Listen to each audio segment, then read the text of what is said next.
Bonsoir à tous. La commune d'Atiémé en République du Bénin et le village d'Agomé-Glozou au Togo, bientôt reliés donc par un pont. Les deux pays viennent de lancer les travaux de construction de l'ouvrage.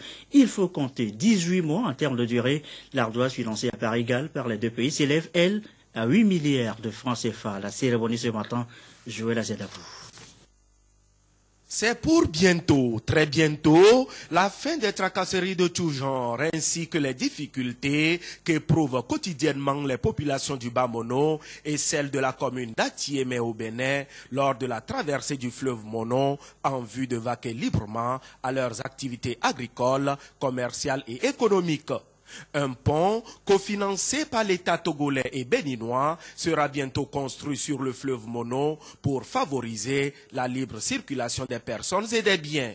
Les travaux de cet important ouvrage ont été officiellement lancés par le président béninois, Dr Thomas Boni-Yayi.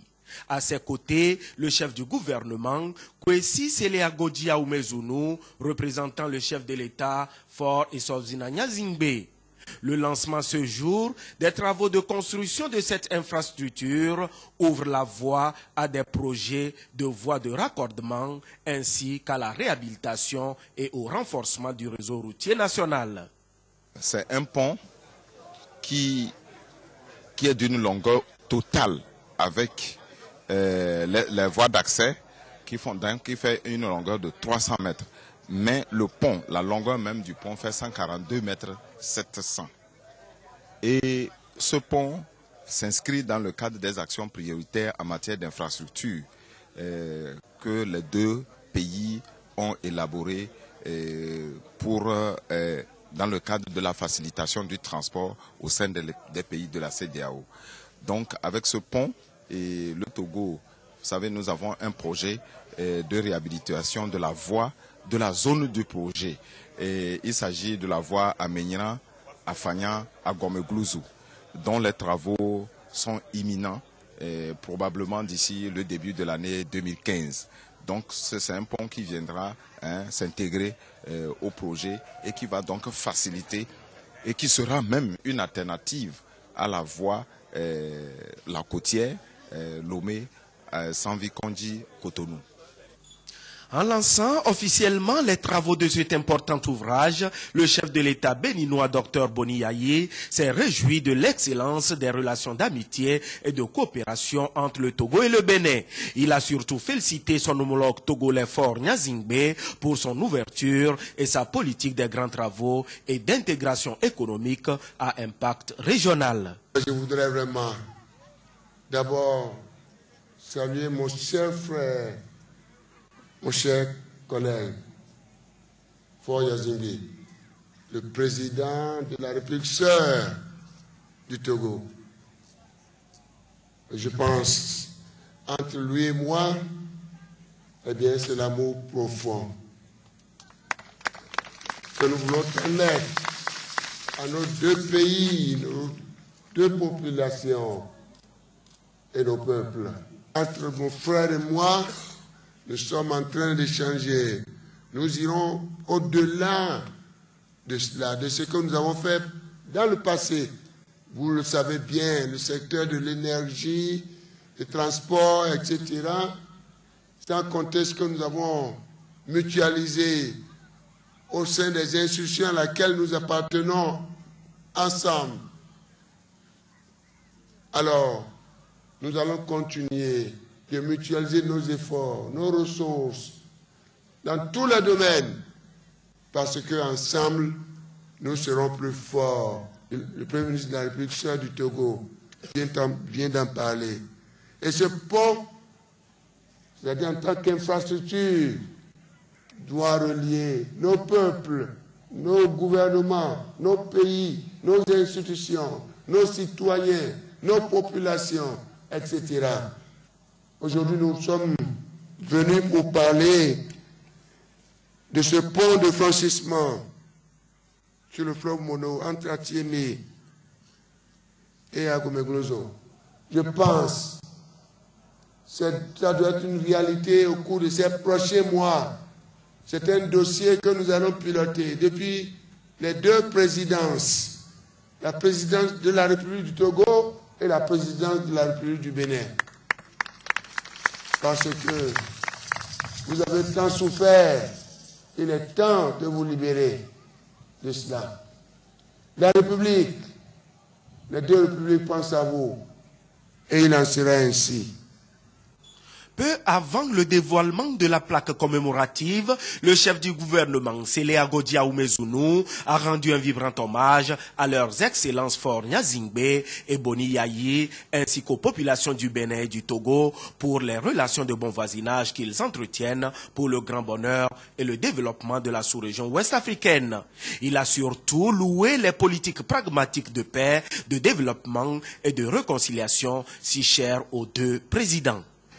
Je voudrais vous en remercier très humblement et vous dire que je prends la parole ici cet après-midi, d'abord pour vous adresser les salutations fraternelles de votre frère et ami, le président Faure Gnassingbé, ensuite m'adresser à la population d'Atiémé et partant à toute la population du département du Mono et du Koufo, pour vous dire qu'en réalité c'est avec beaucoup de fierté que je participe à cette manifestation au nom du chef de l'État, car, pour vous dire vraiment la vérité, ma mère n'a pas arrêté de me parler de commerce entre Agome-Glozoué et Atiémé qu'elle faisait toute petite avec son père.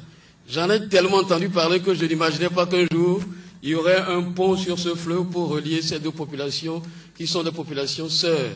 Merci, Monsieur le Président, de ce projet que vous réalisez pour nos populations. Merci de faire en sorte que ces populations, qui sont en réalité les mêmes populations et parfois divisées par les vicissitudes de la géographie, se retrouvent grâce à ce pont que vous mettrez sur le Mono entre Atiémé et Agome-Glozou. Monsieur le Président, vous me disiez tout à l'heure que d'ici 50 ans, il n'y aura plus de frontières dans notre pays. Je pense déjà qu'avec ce pont, il n'y aura plus de frontières entre le Bénin et le Togo. Et je voudrais donc vous remercier d'avoir cette vision prospective. Merci pour ce que vous réalisez pour le peuple béninois. Merci pour ce que vous réalisez avec votre frère, le président Gnassingbé, pour les deux peuples togolais et béninois. Merci pour ce que vous réalisez pour la sous-région. Les populations vous en sauront gré éternellement. Merci, Monsieur le Président. Et au nom du chef de l'État, une fois encore, je dis à toute la population d'Atiémé et à toute la population du département du Bono, merci de nous avoir accueillis avec autant de chaleur, autant de fraternité, autant d'amitié. Nous nous sentons réellement chez nous.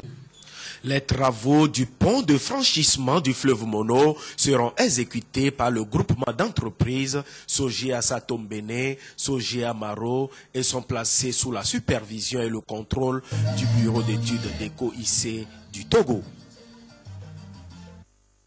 Voilà, on quitte le fleuve Mono, direction maintenant Kara. La ville a vu inaugurer le week-end dernier son siège du Fonds national de la finance inclusive. C'est désormais là, vous allez le voir, dans un bâtiment complètement remis à neuf, que les bénéficiaires se verront octroyer des prêts pour leurs affaires. Nestor Moujou. Dévoilement de la plaque, puis coupure du ruban symbolique. L'agence de Kara du Fonds national de la finance inclusive est mise en service. Le FNFI ou la Banque des pauvres se décentralise ainsi au profit des populations de la partie septentrionale du pays. L'agence de Kara se met à la disposition des régions centrales, Kara et Savane. Depuis le 26 avril, le FNFI est opérationnel avec son premier produit APSEF, accès des pauvres aux services financiers. À cette cérémonie de lancement des activités du FNFI Kara, des témoignages ont été faits par des bénéficiaires sur les changements que l'APSEF leur a apportés.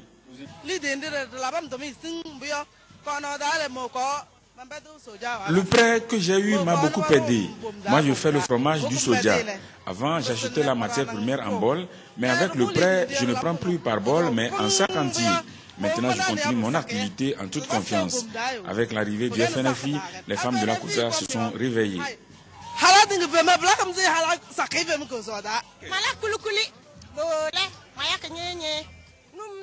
Je vends du koukouli. Avant, je m'approvisionnais en petite quantité. Les données ont changé dès que j'ai eu accès au crédit. Je suis en train de rembourser peu à peu mon prêt. En tout cas, moi je ne me plains plus. J'arrive à m'en sortir avec mes enfants.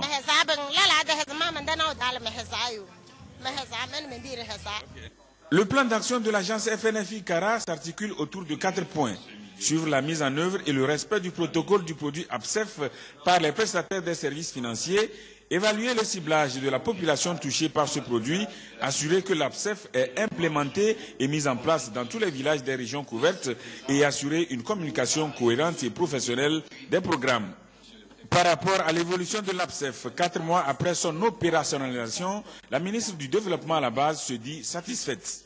L'objectif de ce premier produit, c'est de toucher 300 000 personnes avant la fin de l'année 2014. Aujourd'hui, ce que nous pouvons dresser comme bilan, c'est que les activités de sensibilisation ont été réelles, ont été effectives. Les formations se poursuivent, elles ont commencé à se poursuivre. Les mises à disposition des premiers crédits ont été réelles. Et à ce jour, je dois vous dire que nous avons atteint à peu près la moitié, 50% de la cible que nous devons toucher. C'est-à-dire qu'aujourd'hui, nous sommes à peu près à 150 000 personnes formées, qui ont eu des crédits ou qui sont en attente d'avoir des crédits. Donc pour nous, c'est un produit qui marche comme il faut. La ministre Toméga Dogbe a remercié les bailleurs de fonds pour leur accompagnement.